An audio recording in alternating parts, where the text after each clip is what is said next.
Hello friends, this is Ramji and welcome to lord star. Discuss करेंगे child development and pedagogy. पियाजे का question चल रहा था। आज चैप्टर रहेगा 04। कुछ पिछले 3 वीडियो में हम लोग ने 22 क्वेश्चन डिस्कस किए हैं। आज 23 नंबर से स्टार्ट करते हैं। चलिए शुरू। पियाजे के अनुसार विकास को प्रभावित करने में निम्नलिखित कारकों में से किसकी महत्वपूर्ण भूमिका होती है।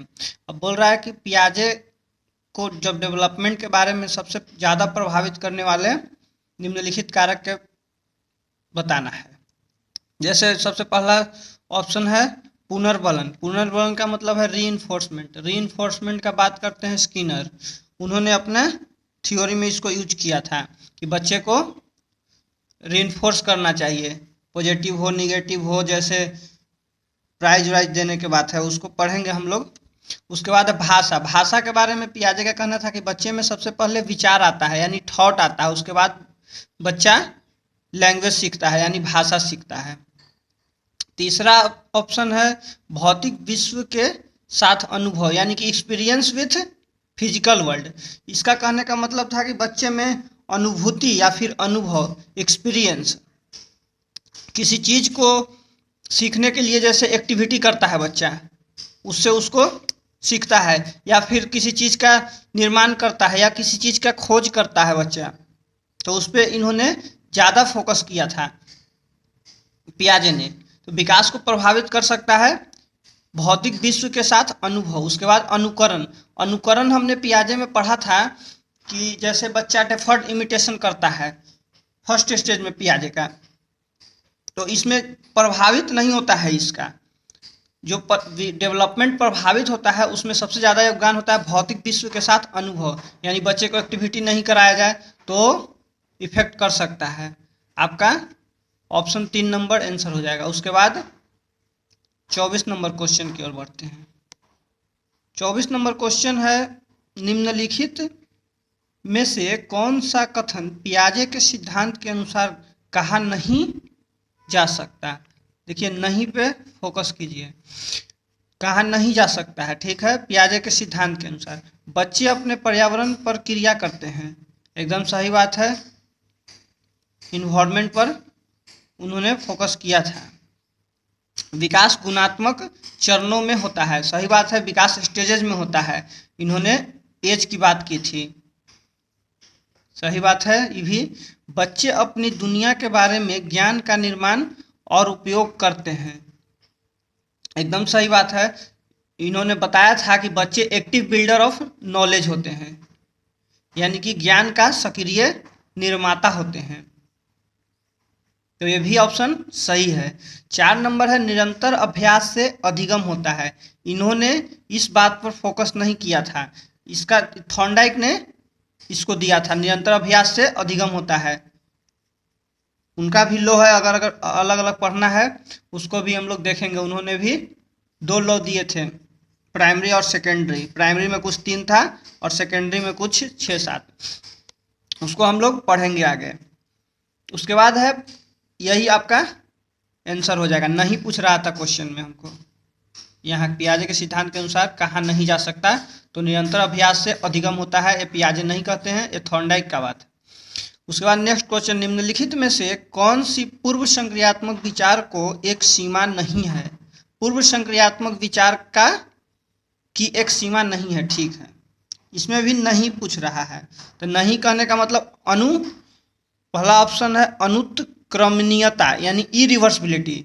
इरिवर्सिबिलिटी कहने का मतलब है कि बच्चे में अपलटावी गुण। तो पूर्व संक्रियात्मक अवस्था हमने जब पढ़ा था पियाजे का, इसका उम्र था 2 से 7 वर्ष। उसमें हमने बताया था कि बच्चे में इरिवर्सिबिलिटी आ जाती है, यानी कि अनुक्रमणीयता, इसको अपलटावी गुण भी बोला जाता है। तो ये तो होगा, इसलिए ये आंसर नहीं हो पाएगा।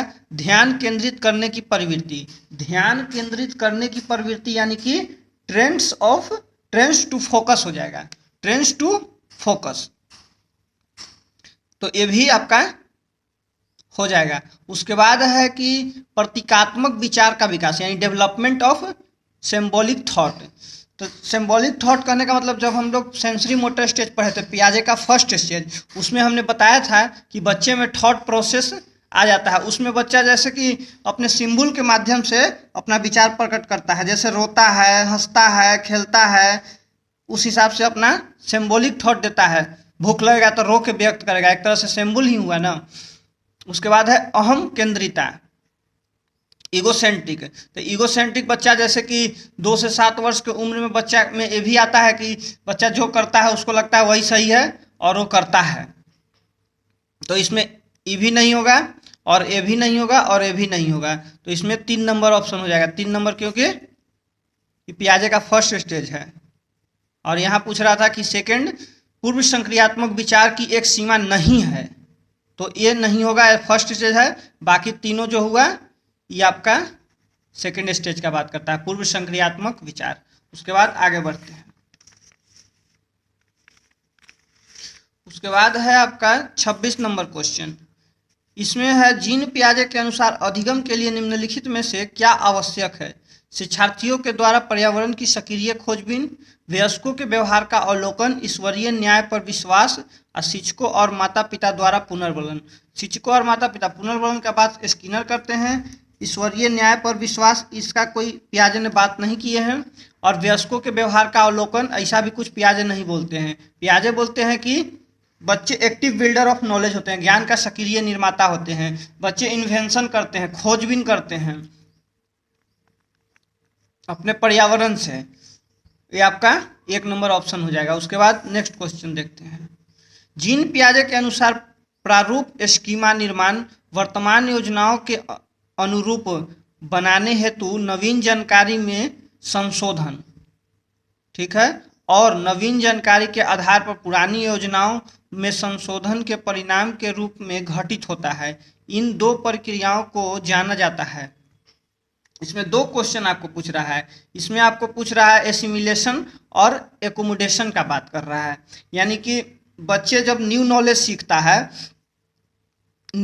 ओल्ड नॉलेज मतलब पुराने कुछ चीज़ सीखा हुआ है बच्चा और उसमें नया जानकारी ऐड कर रहा है, तो उसको हम लोग एसिमिलेशन कहते हैं, यानी समावेशन कहते हैं। उसको आत्मसातीकरण भी कहते हैं।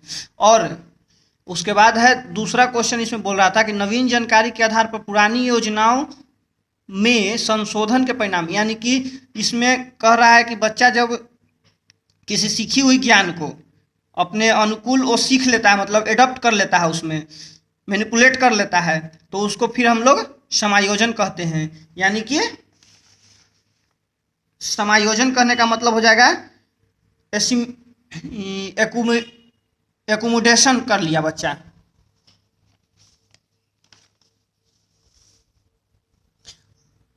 ठीक है, तो यहाँ इसमें 4 नंबर ऑप्शन हो जाएगा।